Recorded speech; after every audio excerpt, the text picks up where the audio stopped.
my name's Paul Webster. I've been, by popular demand and a lot of bullying and mithering, I've decided that I would eventually get around to do a video to try and explain a little bit about bills of exchange in conjunction with the Consumer Credit Act when it comes to utility bills. Now, a brief little bit of history is that in the 1800s, this country became bankrupt. It had no economy, there was no wealth, there was nothing in it. So they had to put the debts onto something that would gain credit and would be able to do such. So they put the debts onto the backs of the labour of the people, which made those people creditors. Now, when they did that, they also gave national resources to the public, which are yours by right, namely gas, water and electric in particular. And it's quite easy to see how this happens to a domestic property, because to a domestic property, if you ask for a paper bill, you will be given a bill that has a giro credit slip. Now that is a joint giro credit from the commercial bank. That is payable to you because the man must always be compensated under the bills of exchange. So as a domestic agreement, you aren't liable to pay for your gas, water or electric as per this. But they did a very clever thing and changed payment slip check to payment slip. That's really thrown everybody.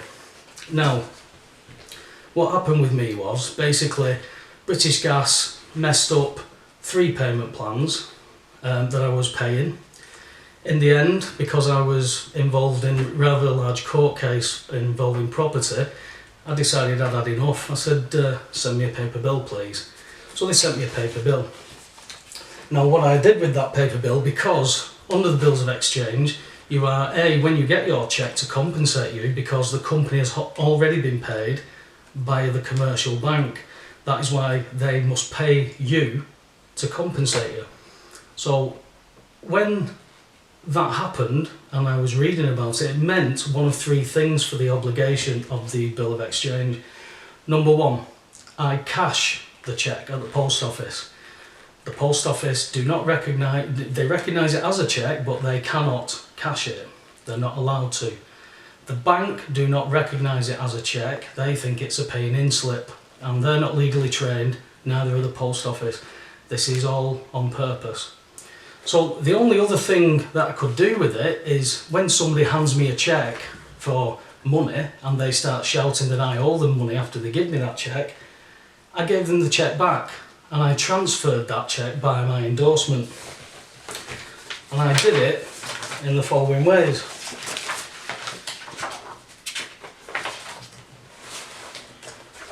Number 1, you write this is what I did.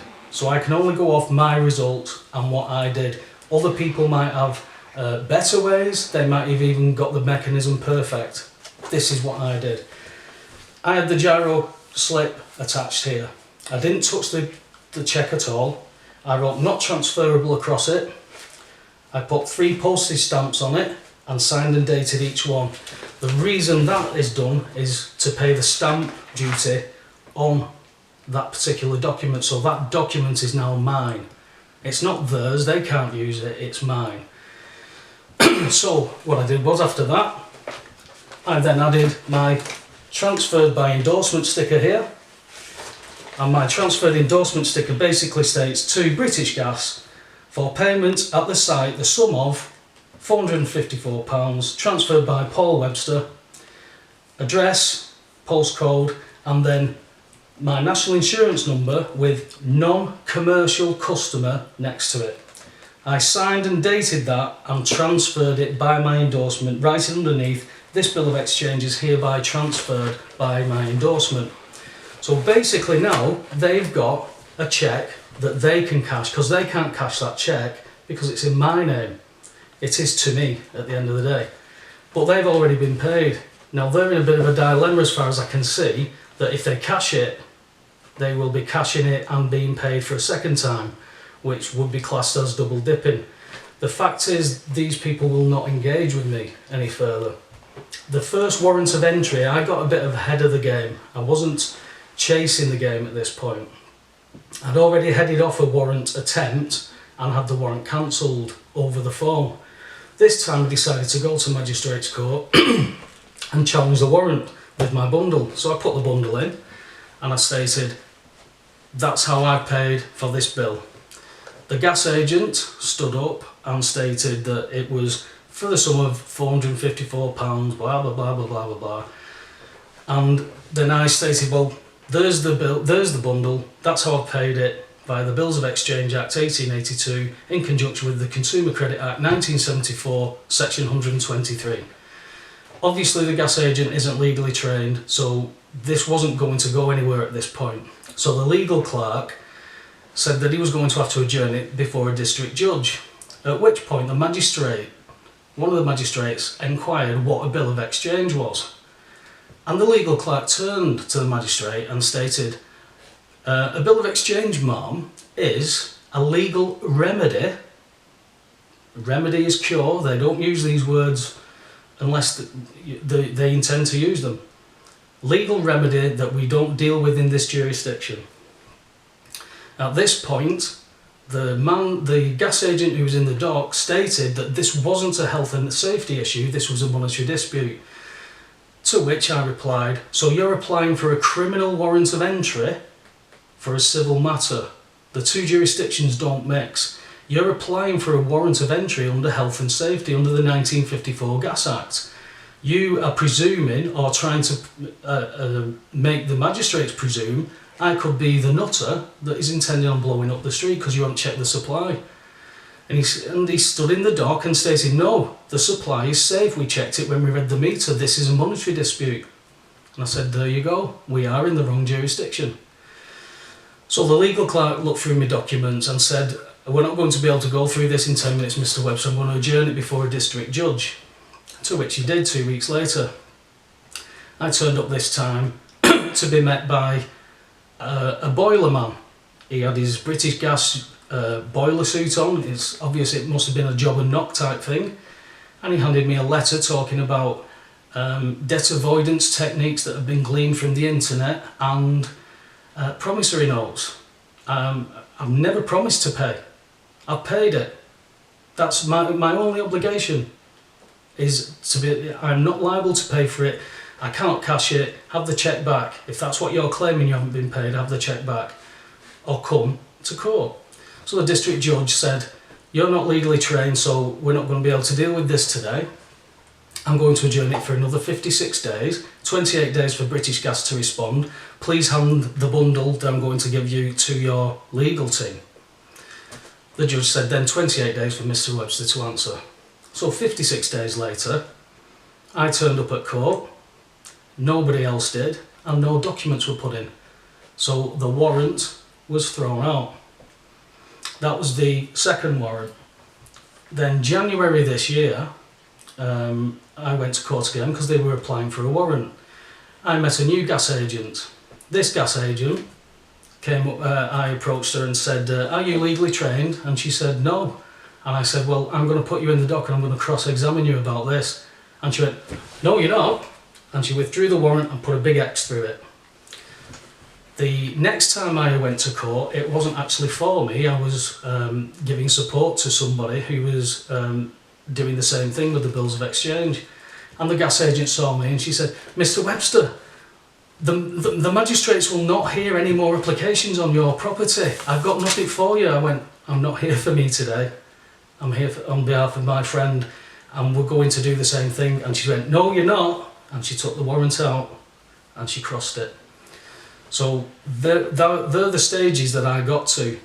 Since then, British Gas have decided to completely ignore me despite phone calls to headquarters and despite numerous letters. I since, on August the 4th, billed British Gas £6,200 for 3 attendances in court, stress and anxiety, plus an administration fee. They had 21 days to pay me, which was by the 25th of August. Had they not done so, they would incur £100 a day interest, which they're approximately owing me about 16 grand right now. who knows when or where I will get this payment, because at this moment in time all I can see is that these people are running away from me. They've had ample opportunities to come to court and blow me out of the water and state that I'm completely and utterly wrong and I'm stupid and I don't know what I'm talking about. However, having seen a result that was handed to me, that a certain energy company has accepted the transfer by endorsement, this is from a source that I got the bundle from, but obviously British Gas is one of the bigger boys, and they certainly don't want to see this revenue go. So at the end of the day, I can tell you briefly what I put in to it. It's you've got a basic skeleton of an argument, which is the respondent's contention that the complaint, insofar as discerned by enclosed document, basically what it states in this skeleton is, it's a lot to go into on a quick video. It might be too complicated at the moment. You need to get your head around the fact that you've got to understand the concept that you're not liable for this. There is reasons why you are not liable, and sticking to that somebody's not paying the gas bill so your gas bill goes up is ludicrous, because my question to you is, if I took you to a pub and said it was a free bar, would you insist on paying for your drinks? There's nobody answered yes to that question as yet. So you put your bundle together, you write to them, you ask them to come and view the meter and the supply to check the safety of it. You also do a removal of implied rights of access, unless it's by appointment.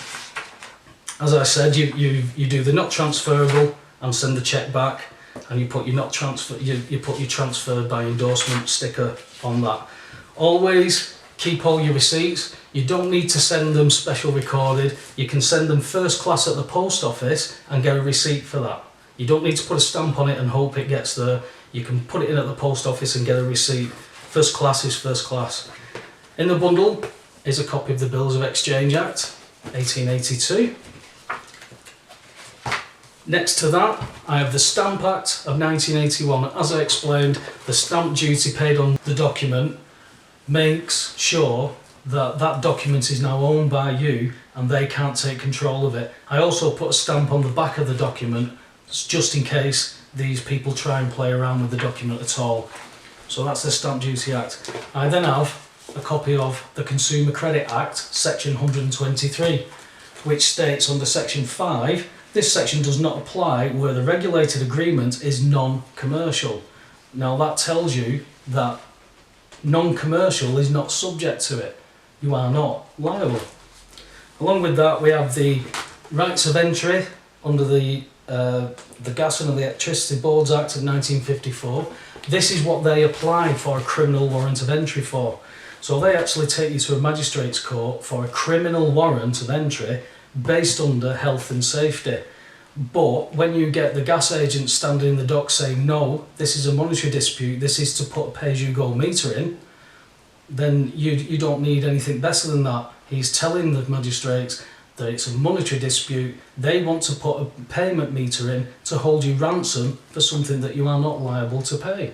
They're committing fraud if they issue a warrant for such a thing. They only rubber stamp the warrants based on health and safety. That's what they would stick to, and that's what they go for, because they cannot get a criminal warrant of entry for a monetary dispute. We also have the Gas Act 1986, which is basically the same type of thing. It's a health and safety issue that they're applying under. I just threw them in the bundle so that you can actually direct them to where you're quoting this stuff from. That there is no monetary disputes involved in any of these acts. And then just to top it off, you throw in the Fraud Act of 2006, which, you know, it really tells them then what your intentions are.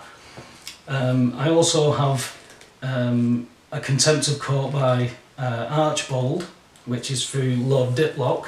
You can find this on the internet, and this basically tells you things along the lines of the unhindered access and stuff to courts that you are allowed. Nobody can make a claim against you without proving it. I can't claim that somebody owes me £1,000, go to court, get a warrant of entry without them being there and me not proving my claim. But that's what these corporations are doing. A lot of it with the help of the courts. Be it intentionally or not, be it ignorant or not, these people are helping corporations through Her Majesty's Courts and Tribunal Service every day. It stretches, this stuff stretches into council tax, mortgages, things like that. I can go on and on because those are massive subject matters on their own. Basically, when we boil it all down, we're being ripped off, we're being stolen from, we're being robbed blind, and it's through, most of it is through consent, which is ignorance. I was ignorant 5-10 years ago. I didn't know any of this stuff. Through circumstances you get to learn this stuff and you can't unlearn it. It's not about cutting corners, it's not about finding loopholes, it's what was given to you via your great-great-great-grandparents. These people have earned this for you and you aren't taking your rights up. There'll be other videos to follow, but for now, this is Paul Webster. Good luck with anybody who attempts to try and use this. This is not legal advice. I'm not legally trained and do not offer legal advice. This is information that I have used. Those are the results that I've got to. Can I say that the Bills of Exchange and the Consumer Credit Act I've used paid my bill or wrote my bill off, which is what it should be, against the domestic readings? No, I can't, because I can't get confirmation of that. The judge would not find in my favour that the bill had been paid because there was nobody there to contest it. So at this moment in time, because there's nobody there to contest it, that is why there is no win. As soon as you get somebody legally trained from these corporations into a court, they're done. Thank you.